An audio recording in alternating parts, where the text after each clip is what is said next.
আসসালামু আলাইকুম। অষ্টম শ্রেণীর প্রিয় শিক্ষার্থীবৃন্দ, আশা করি তোমরা ভালো আছো। আমিও আল্লাহর রহমতে ভালো আছি। অষ্টম শ্রেণীর ইসলাম ও নৈতিক শিক্ষা ক্লাসে তোমাদের স্বাগত। বই খাতা কলম নিয়ে ক্লাসের সামনে বসে যাও, প্রয়োজনীয় জিনিসগুলো নোট করো।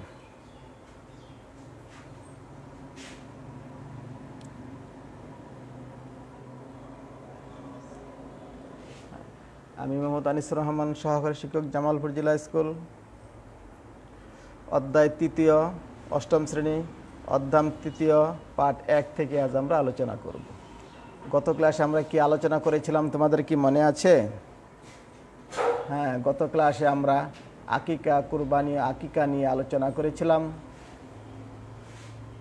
আজ আমরা, সেটা ছিল দ্বিতীয় অধ্যায়ের শেষাংশ। আজ আমরা তৃতীয় অধ্যায়ের প্রথম অংশ থেকে, প্রথম পাঠ থেকে আলোচনা করব। দেখো তো বন্ধুরা, এটা কি চিনতে পারো? এটা কি? এটা হেরা গুহা। এটা হলো হেরা গুহা। এই হেরা গুহায় অবতীর্ণ হয়েছে আল কুরআন। এটা হেরা গুহা আরবের একটি বিশিষ্ট গুহা, যে গুহায় আমাদের মহানবী সাল্লাল্লাহু আলাইহি সাল্লাম ধ্যানমগ্ন থাকতেন এবং কোরআন অবতীর্ণ হয়েছিল এই গুহাতেই, সেই হেরা গুহা। তাহলে কোরআন অবতীর্ণ হয়েছিল। আজ আমাদের পাঠের বিষয় তাহলে কি হতে পারে? আজকের পাঠের বিষয় কোরআন মজিদ, অর্থাৎ তৃতীয় অধ্যায়ের প্রথম পাঠে কোরআন মজিদ লেখা আছে। আমরা সেই কোরআন মজিদ নিয়ে আজকে আলোচনা করব। বিষয়টি অত্যন্ত গুরুত্বপূর্ণ এবং ব্যাপক আলোচনার বিষয়, কিন্তু অত ব্যাপক এখানে আলোচনা করার সময় সুযোগ নেই। আমরা বিশেষ বিশেষ কিছু বিষয় নিয়ে আলোচনা করব। এ পাঠ শেষে তোমরা কি জ্ঞান অর্জন করবে? এ পাঠ শেষে আল কোরআনের পরিচয় বলতে পারবে, আল কোরআনের গুরুত্ব, প্রয়োজনীয়তা ব্যাখ্যা করতে পারবে, আল কোরআনে কী কী জ্ঞানের কথা বলা হয়েছে তা বিশ্লেষণ করতে পারবে। এই পাঠ শেষে তোমরা এই জ্ঞানগুলি অর্জন করবে।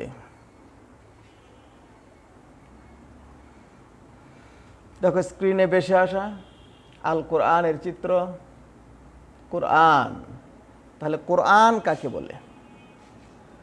কোরআন শব্দটি কারনুন, কোরআন শব্দটি কুরআনুন শব্দটি কারউন শব্দমূল থেকে এসেছে। অন্য আরেক জায়গায় কোরআন শব্দটি কারনুন শব্দ থেকে এসেছে। কারউন শব্দের অর্থ হলো পড়া, পাঠ করা ইত্যাদি। আর কারনুন শব্দের অর্থ হলো জোড়া, যুগল। অর্থাৎ কোরআন মাজিদের শব্দগুলি যুগল, জোড়া, ছন্দের মতো মিল তাল রেখে পাঠ করা হয়। এই জন্য কোরআন শব্দটি কারনুন থেকে এসেছে। অন্যদিকে কোরআন শব্দটি কারউন থেকে এসেছে। কারউন শব্দের অর্থ হলো পড়া, পাঠ করা ইত্যাদি। আর কোরআন শব্দের অর্থ হলো পঠিত। কোরআন শব্দের অর্থ পঠিত।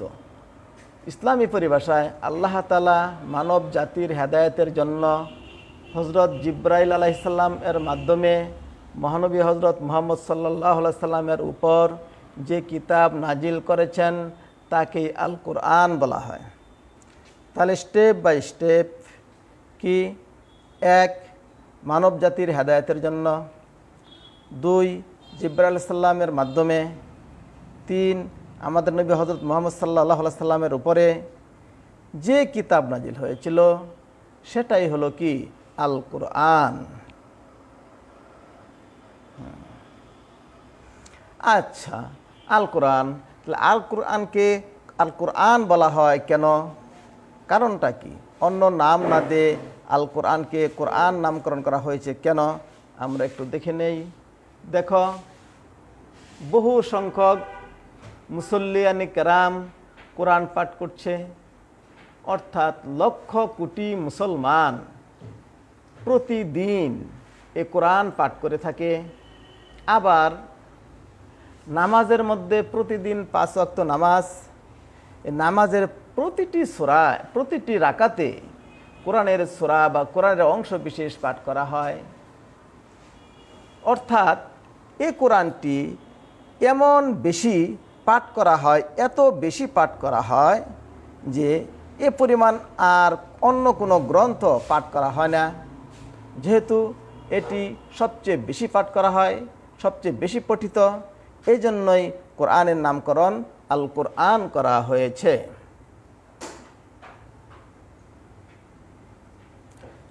এখন কথা হলো, এ কোরআন কিভাবে অবতীর্ণ হলো?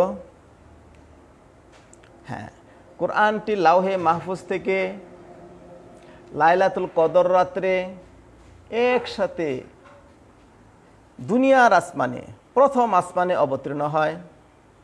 লাউহে মাহফুজ থেকে সবে কদরের রাত্রে দুনিয়ার আসমানে, অর্থাৎ দুনিয়া পৃথিবীর কাছাকাছি যে আসমানটা, সেই আসমানে কোরআন মজিদ আল্লাহর পক্ষ থেকে নাজিল হয়। এরপর লাউহে মাহফুজ, লাউহন মানে শব্দের অর্থ হলো ফলক, আর মাহফুজ শব্দের অর্থ হলো সংরক্ষিত। তা লাউহে মাহফুজ শব্দের অর্থ হলো সংরক্ষিত ফলক। লাইলাতুল কদর অর্থাৎ মহিমান্বিত রাত, লাইলাতুল শব্দের অর্থ রাত, কদর মানে মহিমান্বিত, অর্থাৎ লাইলাতুল কদর রাতে প্রথম আসমানে কোরআনটি প্রথম নাজিল হয়।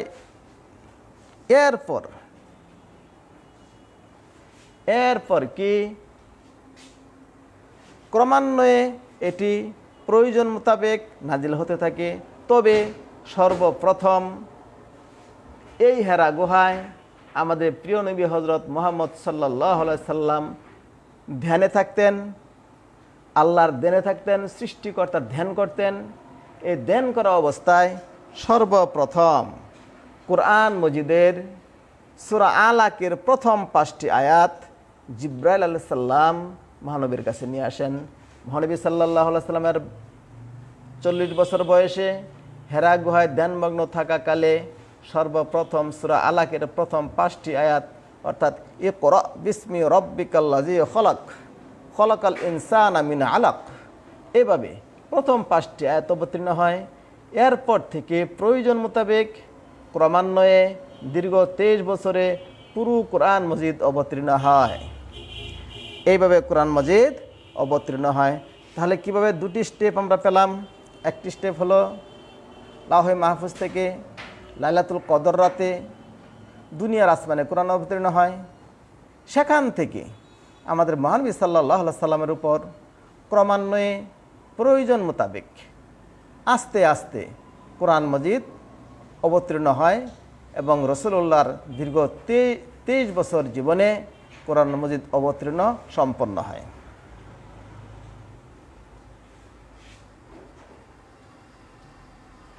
আচ্ছা, আল কোরআন অবতীর্ণ হলো, আমরা পেয়ে গেলাম মহাগ্রন্থ আল কোরআন।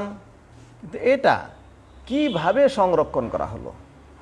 তখন তো কাগজ ছিল না, কলম ছিল না, লেখাপড়া করার মতো পরিবেশ ছিল না। কিন্তু এই এত বড়, এত মহিমান্বিত একটি গ্রন্থ কিভাবে সংরক্ষণ করা হলো? দেখো, হ্যাঁ, যখনই কোরআন মাজিদের কোনো আয়াত অবতীর্ণ হতো, সাথে সাথে সাহাবায়ে কেরাম মুখস্থ হেফজ করে ফেলতেন। সাথে সাথে সাহাবায়ে কেরাম কি করতেন? হেফজ অর্থাৎ মুখস্থ করে ফেলতেন। এটা 1 নম্বর পর্যায়। দ্বিতীয় পর্যায় হলো কিছু সাহাবী ছিল যাদেরকে কাতিবে ওহী অর্থাৎ ওহী লেখক ছিলেন, এমন সাহাবীর সংখ্যা 10টির মতো শোনা যায়। এই সাহাবায়ে কেরাম যখনই কোনো আয়াত নাজিল হতো সাথে সাথে লিখে ফেলতেন। এই মুখস্থ করার মাধ্যমে আর লিখার মাধ্যমে কোরআন মাজিদ সংরক্ষণ করা হয়। কারণ কোথায় লিখে রাখতো? তখন তো কোনো কাগজ ছিল না, লিখতো কোথায়? দেখি কোথায় লিখতো। হ্যাঁ, পাথর খণ্ডের উপর কোরআন মাজিদ লিখে রাখা হতো, গাছের বাকলে কোরআন মাজিদের আয়াত লিখে রাখা হতো, পশুর চামড়ায় কোরআন মাজিদের আয়াত লিখে রাখা হতো, পশুর হাড্ডিতে কোরআন মাজিদ লিখে রাখা হতো, গাছের পাতায়ও কোরআন মাজিদ লিখে রাখা হতো। এইভাবে হ্যাফজ করে এবং লিখনির মাধ্যমে কোরআন মাজিদ সংরক্ষণ করা হতো।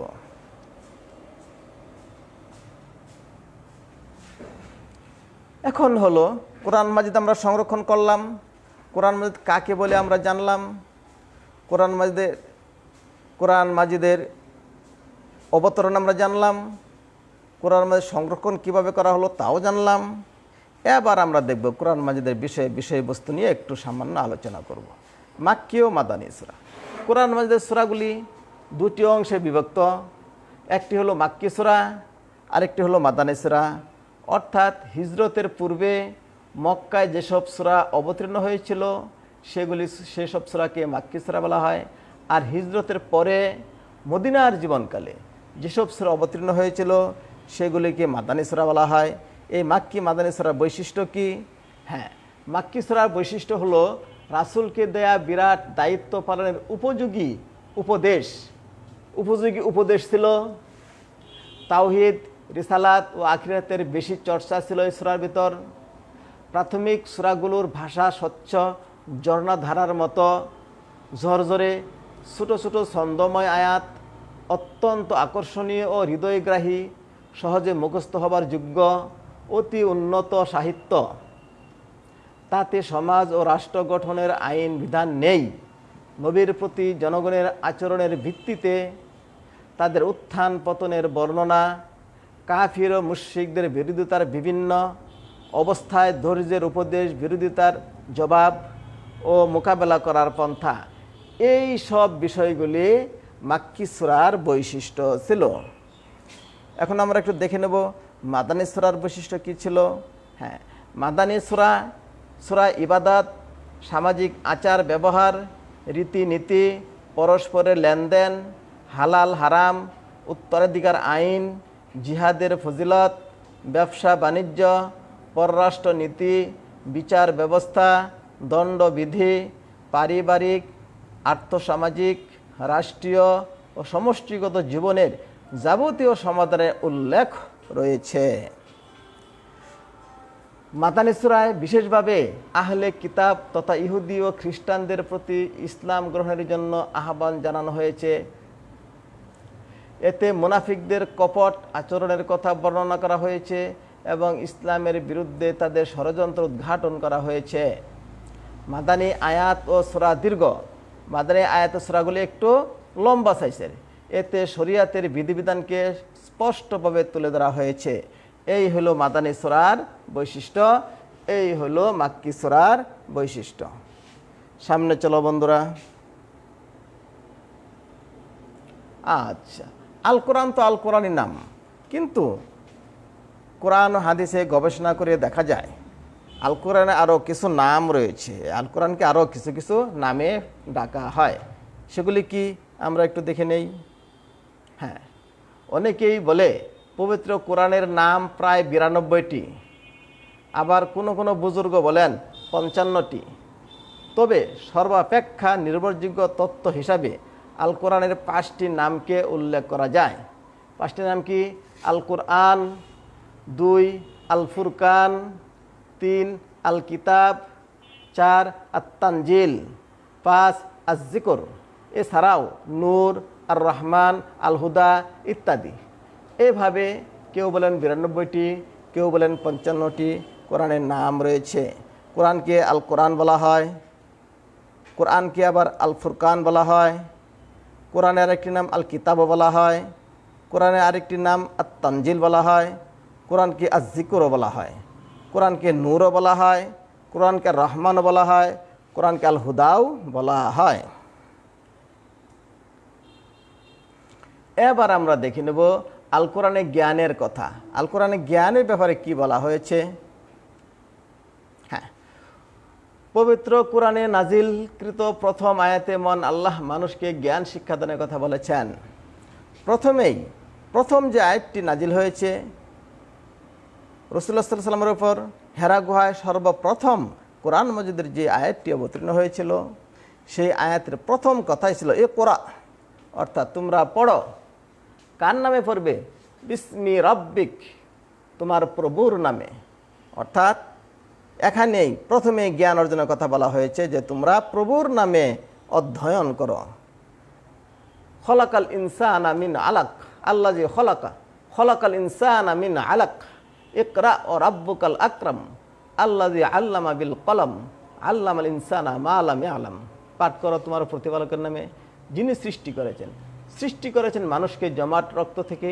পাঠ করো, আর তোমার প্রতিপালক মহিমান্বিত, যিনি কলমের সাহায্যে শিক্ষা দিয়েছেন মানুষকে যা সে জানত না। তাহলে আমরা জানলাম যে কোরআন মাজিদের সর্বপ্রথম যে আয়াত নাজিল হয়েছিল সেখানে জ্ঞান অর্জনের কথা বলা হয়েছে। হ্যাঁ, আল্লাহ পাক আরও বলেন, কুল হাল ইয়াস্তাবিল্লাযীনা ইয়ালামুনা ওয়াল্লাযীনা লা ইয়ালামুনা ইন্নামা ইয়াতাযাক্কারু উলুল আলবাব। হে নবী বলো, যারা মূর্খ ও যারা বিদ্বান তারা কি সমান? বুদ্ধশক্তি সম্পন্ন লোকেরাই কেবল উপদেশ গ্রহণ করে। যারা মূর্খ আর যারা বিদ্বান তারা সমান নয়, এটা আল কোরআন ঘোষণা করেছে।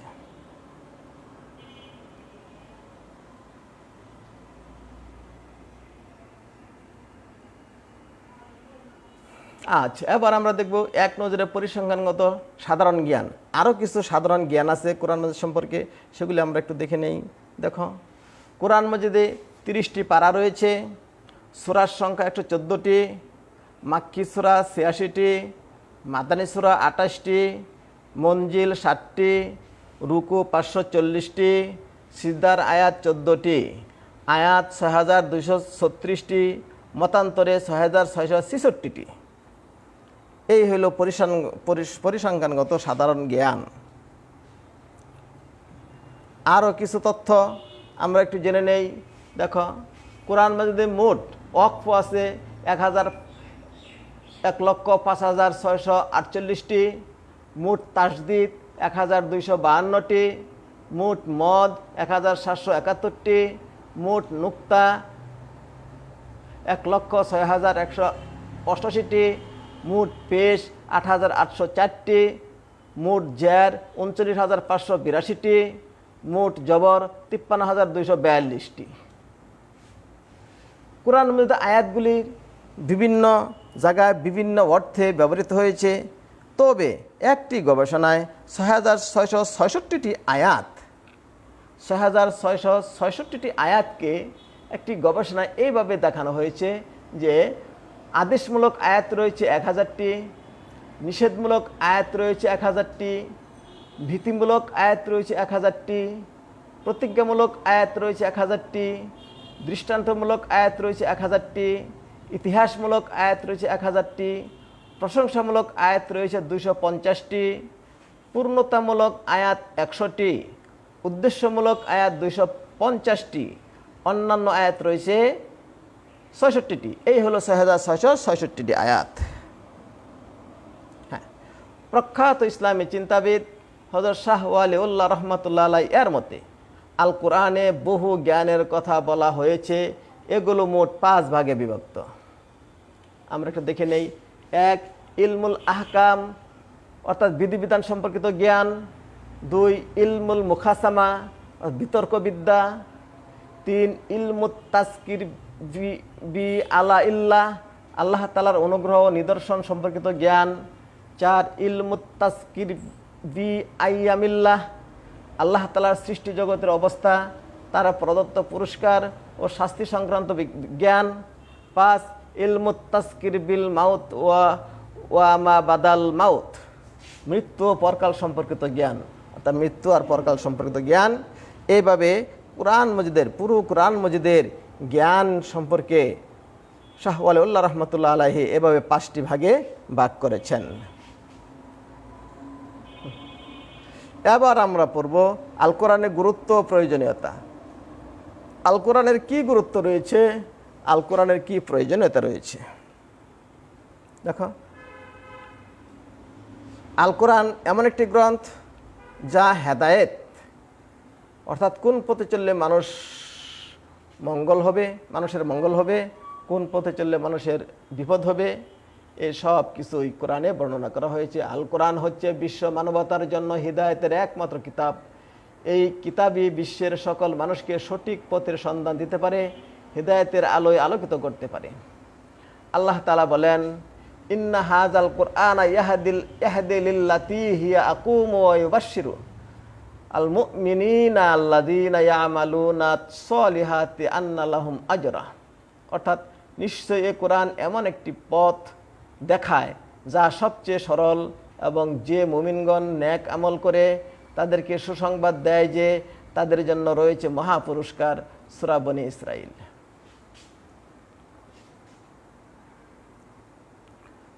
আল কোরআনের আরও কি গুরুত্ব প্রয়োজনীয়তা রয়েছে? আল কোরআন হলো সকল সমস্যার সমাধান, অর্থাৎ আল কোরআনে সকল প্রকার সমস্যার সমাধান রয়েছে। ব্যক্তি জীবন, পারিবারিক জীবন, রাষ্ট্রীয় জীবন, অর্থনৈতিক জীবন, আন্তর্জাতিক জীবন, দাম্পত্য জীবন, সমস্ত যে জীবনে যে কোনো সমস্যা আছে সেই সমস্যার সমাধান আল কোরআনে রয়েছে। কেননা আল্লাহ পাক কোরআনের মধ্যে বলেছেন, ওয়ানাজ্জালনা আলাইকাল কিতাবা তিবয়ানান লিকুল্লি শাইইন ওয়া হুদান ওয়া রাহমাতান ওয়া বুশরা লিল মুসলিমিন। আর আমি তোমার উপর কিতাব নাজিল করেছি প্রতিটি বিষয়ের সুস্পষ্ট বর্ণনা, স্পষ্ট বর্ণনা, হিদায়াত, রহমত ও মুসলিমদের জন্য সুসংবাদ স্বরূপ। আল্লাহ পাক কোরআন মাজিদ অবতীর্ণ করেছেন কি এর বিষয়গুলো স্পষ্ট, এখানে স্পষ্ট করে সব বলে দেওয়া হয়েছে। কাজেই এমন কোনো দিক নেই যে আল কোরআনে বর্ণনা করা হয়নি, কিন্তু আমরা সব কিছু বুঝি না, এই জন্যই আমরা বলে থাকি যে কোরআনে তেমন কিছু নেই। কিন্তু না, কোরআনে সব কিছুর বর্ণনা রয়েছে। আল কোরআনের গুরুত্ব আর কি প্রয়োজন গুরুত্ব রয়েছে? এটা একটি উপদেশ ভাণ্ডার। সকল জ্ঞানীদের জন্য কোরআনকে সহজ উপদেশ ভাণ্ডার করে পাঠিয়েছেন। আল্লাহ বলেন, আমি কোরআনকে সহজ করে দিয়েছি উপদেশ গ্রহণের জন্য। উপদেশ গ্রহণের কেউ আছো কি? সূরা আল কামার আয়াত 22। আল কোরআন ব্যাপক এক জ্ঞান ভাণ্ডার। সমস্ত বৃক্ষ দ্বারা কলম আর সমস্ত পানি দ্বারা কালি বানিয়ে ব্যাখ্যা করতে থাকলেও সবই শেষ হয়ে যাবে, কিন্তু কোরআনের ব্যাখ্যা করে শেষ করা যাবে না। আল্লাহ পাক বলেন, দুনিয়ার সব গাছ যদি কলম হয় আর সমুদ্র কালি হয় আর তার সাথে আরও 7 সমুদ্র যুক্ত হয়, তবু মহান আল্লাহর প্রশংসার কথা লেখা শেষ হবে না। মহান আল্লাহ মহাপরাক্রমশালী, মহাপ্রজ্ঞাময়, মহাপ্রজ্ঞার অধিকারী। সূরা লুকমান আয়াত 7।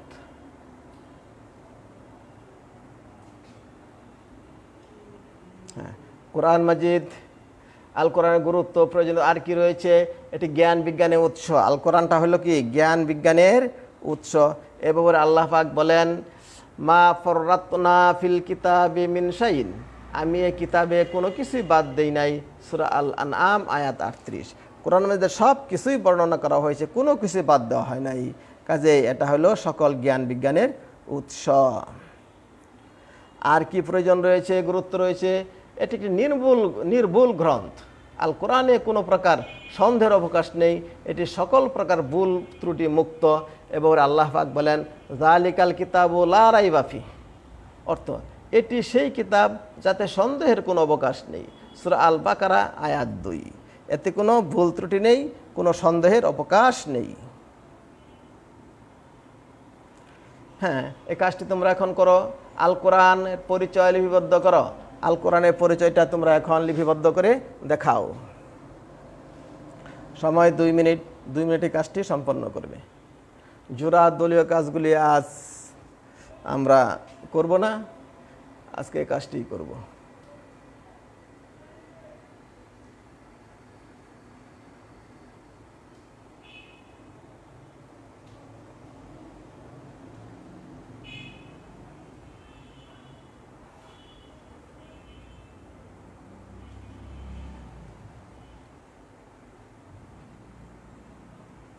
আমার মনে হয় কাজটি সম্পন্ন করেছ। সামনে চলো শিক্ষার্থী বন্ধুরা। হ্যাঁ, মূল্যায়ন, একটু নিজেকে মূল্যায়ন করে নাও। প্রশ্নগুলো লেখো, উত্তরগুলো লেখো, প্রশ্নগুলো দেখো। আল কোরআন কাকে বলে? আল কোরআন কিভাবে অবতীর্ণ হয়েছে? 1 নম্বর প্রশ্ন, আল কোরআন কাকে বলে? 2 নম্বর আল কোরআন কিভাবে অবতীর্ণ হয়েছে? 3 নম্বর আল কোরআনের সূরাগুলি কয় ভাগে বিভক্ত? 4 নম্বর মাক্কি ও মাদানী সূরার 2টি করে বৈশিষ্ট্য বলো। 5 নম্বর আল কোরআনের 5টি নাম বলো। 6 নম্বর আল কোরআনের সকল জ্ঞান ও শিক্ষা সুস্পষ্ট, সংক্ষিপ্ত, প্রামাণ্য। নিচের কোনটি সঠিক? ক 1, খ 2, গ 3, ঘ 1, 2 ও 3। 7 নম্বর প্রশ্ন, কয়টি সূরা মক্কায় অবতীর্ণ হয়েছে? 86টি, 28টি, 114টি, শুধু 14টি? আমার মনে হয় প্রশ্নের উত্তরগুলো তোমাদের লেখা হয়েছে। সামনে চলো বন্ধুরা, একটি বাড়ির কাজ খাতায় তুলে নাও। আল কোরআনের গুরুত্ব ও প্রয়োজনীয়তা বিশ্লেষণ করো। আল কোরআনের গুরুত্ব ও প্রয়োজনীয়তা বিশ্লেষণ করো।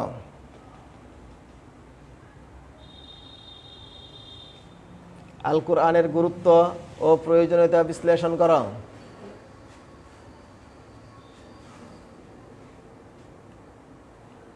ধন্যবাদ, ভালো থেকো। আজ আর নয়, ভালো থেকো।